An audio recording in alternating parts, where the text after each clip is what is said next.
I don't think we're going to necessarily ask for a declaration of war. I think we're just going to kill people that are bringing drugs into our country. Okay? We're going to kill them. At 5 o'clock in the morning, federal agents were reported to have secured part of the Massachusetts State Administration building. According to the source transcript, this marked the beginning of a joint operation between the DEA and the FBI, investigating allegations of narcotics trafficking within a public office. Initial evidence reportedly included 8 kilograms of a substance believed to be cocaine, a 9mm handgun, and approximately $38,500 in cash, all yet to be independently verified. The person taken into custody was identified as LaMar D. Cook, the Deputy Director of the Governor's Regional Office in the Western District, previously responsible for coordinating community projects. According to court records and media reports, Cook was indicted in connection with the 8 kilograms of suspected cocaine found at the administrative headquarters. He has pleaded not guilty and is awaiting trial. Forensic data retrieved from a desktop computer at the scene reportedly logged 19 shipments over 14 months, each ranging from 8 to 20 kilograms. An estimated total of 150 to 380 kilograms if confirmed. What began as what seemed to be an isolated misconduct case gradually expanded into a multi-branch investigation. The same report stated that the operation led to 47 arrests, roughly 1.2 tons of narcotics seized, and about 129 firearms confiscated across several locations. These numbers remain pending official confirmation. What shocked the public was not only the volume of contraband, but the location, inside a government office. When an institution built to uphold order becomes a point of suspicion, the issue extends beyond crime. It raises concerns about internal control. Procedures once considered secure, from mailrooms to archives and record management, could be exploited as covert transit channels. According to the report, this could represent a severe case of internal infiltration if the facts are verified. For now, everything remains within the scope of allegations under investigation. All interpretations must respect the presumption of innocence until a verdict or official statement is released. This is not about judgment. The goal is to rebuild the control framework, to define who held authority, where the investigation's limits lie, and which evidence can legitimately advance the case. The shock at the scene was only the opening chapter. The next part will explore how the investigative framework was built and why the legal boundaries matter so deeply. Every federal raid begins not with the sound of breaking doors, but with a legally signed search warrant. Under federal procedure, investigators must present preliminary evidence to a magistrate judge showing probable cause, a reasonable basis to believe a crime may have occurred.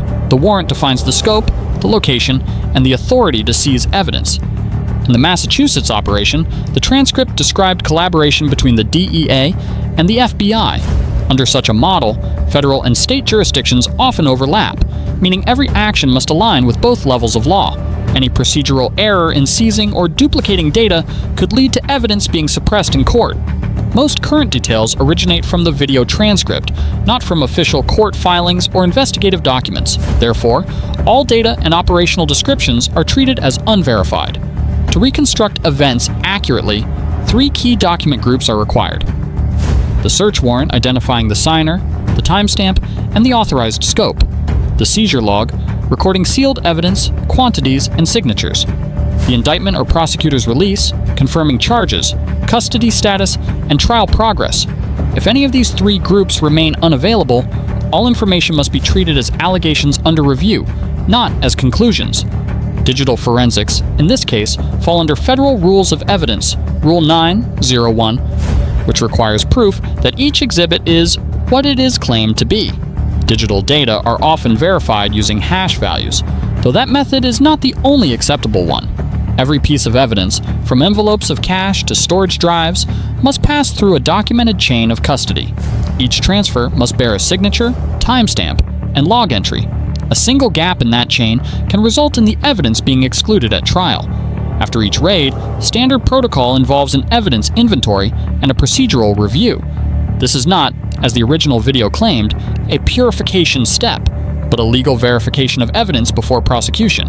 In federal felony cases, prosecution usually proceeds through a grand jury indictment, and in special instances, the process may follow an information route if the defendant waives the right to a grand jury. The degree of public access depends on case type. In Massachusetts, most court data are available through the mass courts system, unless sealed for security or witness protection reasons. Therefore, any claims about 14 coordinated targets or internal networks remain media interpretations until verified by official records. In short, the rules of engagement, ROE, govern not only how agents act in the field, but also the legality of every piece of evidence and the boundaries of public authority. An investigation stands only when each decision at the scene can withstand legal scrutiny. That is how it works on paper, but in the field, things unfold differently, where every theory meets reality through the sound of metal and the mark of time. 5:12 a.m. The administrative district of Springfield, Massachusetts, remained quiet. According to the video transcript, joint DEA and FBI units approached the building in a standard formation, entry team first, evidence and recording units behind. When the word clear sounded on the internal channel, the inner doors were locked. Technical officers cut through the steel latch. The first sound recorded was metal striking the frame, time-stamped at 5:12, though not independently verified. Inside, the corridor lights from the night shift were still on. The team located an internally sealed delivery box placed in the conference room. As described in the video, the contents included 8 kilograms of a substance believed to be cocaine, a 9mm handgun, and approximately $38,500 in cash. The individual restrained at the scene was the Deputy Regional Director, now under investigation for alleged narcotics trafficking. No court verdict has been issued at this time. At 6:20 in the morning, the desktop computer seized from the office desk was handed over to the digital forensics team. According to the transcript, the data was encrypted outside the agency's standard security framework. The decryption process took several hours. When the screen finally unlocked, investigators found a spreadsheet titled Logistics, 14 months. It listed 19 shipments, each ranging from 8 to 20 kilograms. There were abbreviations with unclear meanings. The original video mentioned a group operating in the northeast region called La Nueva Sangre, though this detail has not been independently verified. By 8:45 a.m., at a temporary command post in Worcester, a digital map displayed red dots described as suspected storage or transfer points. Each dot corresponded to a commercial warehouse lease that had undergone preliminary verification. Some of the listed addresses match the workplaces of public employees or government-affiliated contractors. If verified, the investigation's scope could expand significantly. At 4 o'clock and 3 minutes the next morning, a single command appeared on the operations screen. Action, all units. 4 brief words signaled the start of a second deployment. According to the video, this involved roughly 14 coordinated targets within 15 minutes across the state, though not yet independently confirmed. In Lowell, a task unit approached a 2-story garage suspected of being converted into a storage site. The steel door was breached. 3 individuals inside were reportedly armed. The tactical team used flash grenades. After about 9 minutes, the area was secured. Meanwhile, in Worcester, a warehouse registered under an agricultural company's name was searched. According to the report, agents found 200 pounds, about 91 kilograms, of a substance believed to be cocaine, and 90 pounds, roughly 41 kilograms, of fentanyl, all sealed in industrial-grade packaging. In Boston, a financial forensics team seized digital storage devices and electronic records from a logistics office. The shipment logs contained matching codes consistent with the computer data recovered in Springfield, according to the transcript. By early dawn, the teams regrouped at the staging area.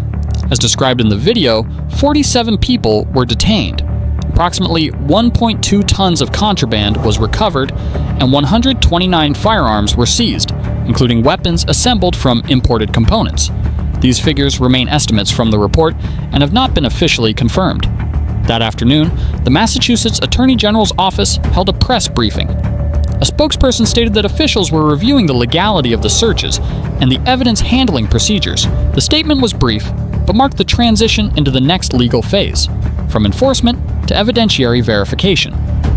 According to operational standards, such an operation typically unfolds in 3 stages. Number 1, securing the scene and ensuring officer safety. Number 2, sealing and validating the evidence to maintain chain of custody. Number 3, transferring the case to prosecutors for potential indictment or federal review. the time of the transcript, the case was said to be in Stage 2, with no public filings yet available.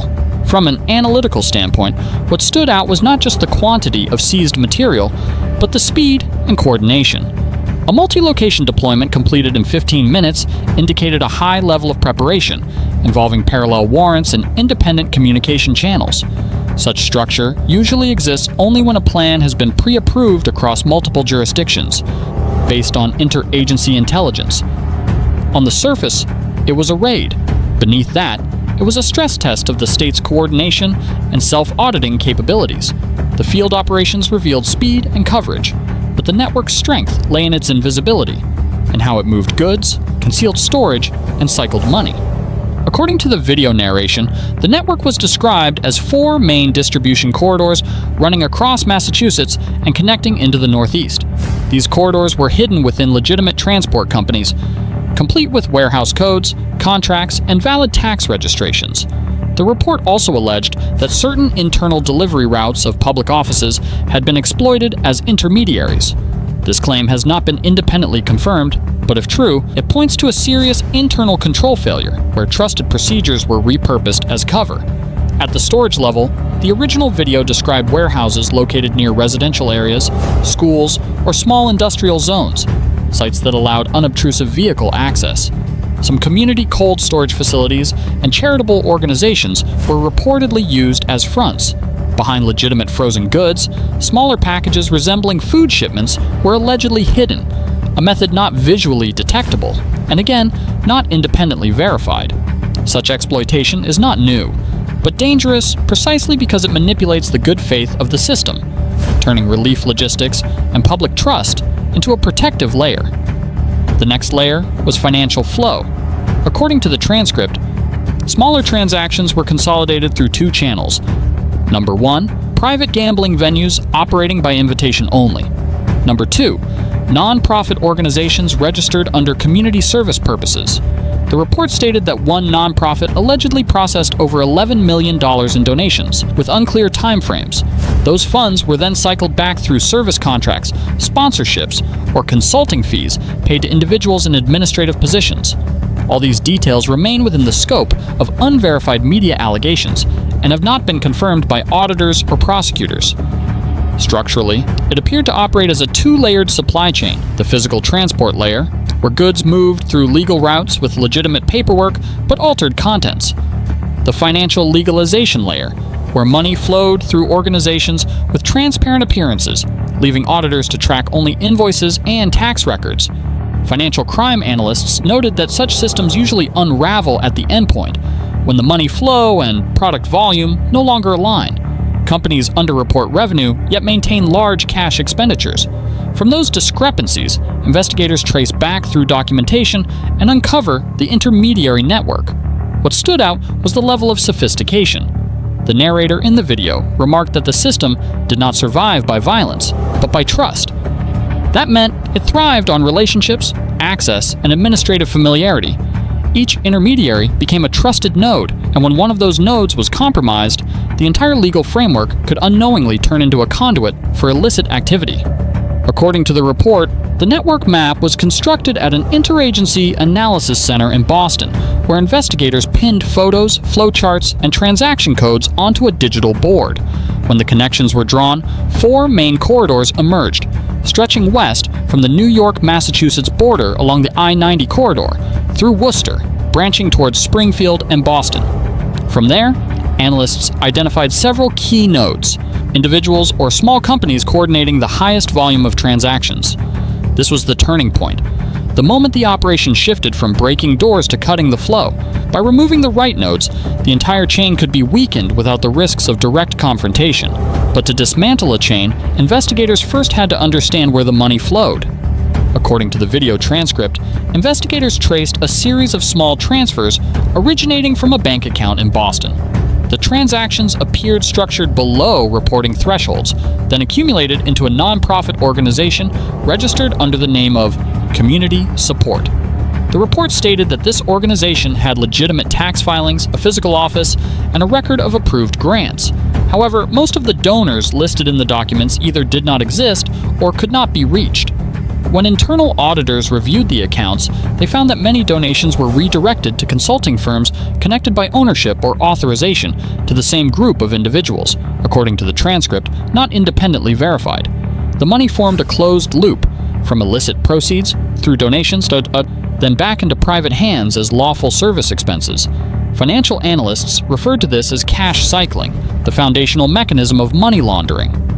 At the second layer, the funds passed through private gambling venues that use chip exchange systems. The video described at least 2 such invitation-only sites operating in the Boston and Springfield areas. How cash was received and identities were verified at these locations remains unconfirmed. According to the report, participants could lose on paper, then redeem legitimate checks.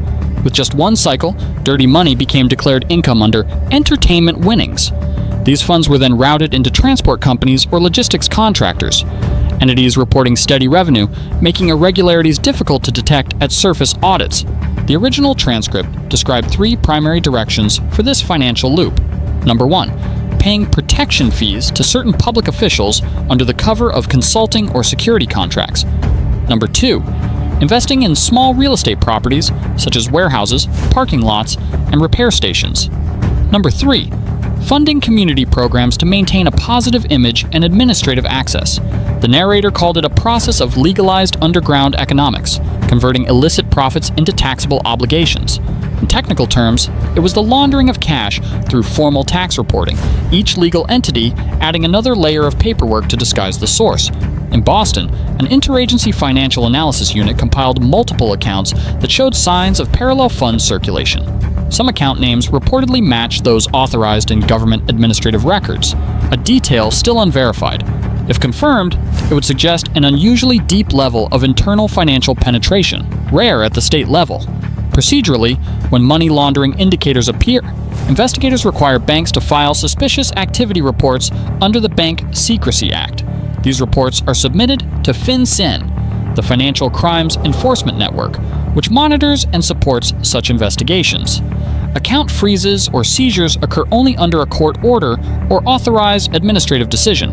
The processing timeline varies by case, with no fixed standard. According to the transcript, the network's total annual turnover was estimated at about $220 million. No audit or prosecutorial filings have confirmed this figure. It remains an internal estimate from the video source. For investigators, these numbers were not merely financial data. Each transaction represented a behavioral trace, revealing who accessed, who authorized, and who benefited.